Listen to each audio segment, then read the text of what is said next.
the highest salaries in NBA history adjusted to inflation. Michael Jordan's $33.1 million salary in his final season with the Bulls stands as the largest in NBA history after all these years.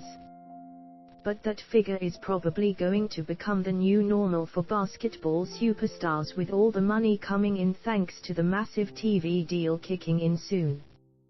MJ made that kind of dough back in 97 to 98, though. If we adjust to inflation, that one-year contract would be worth close to $50 million in present-day money. It's still going to take a while for NBA players to rake in that much in a single season.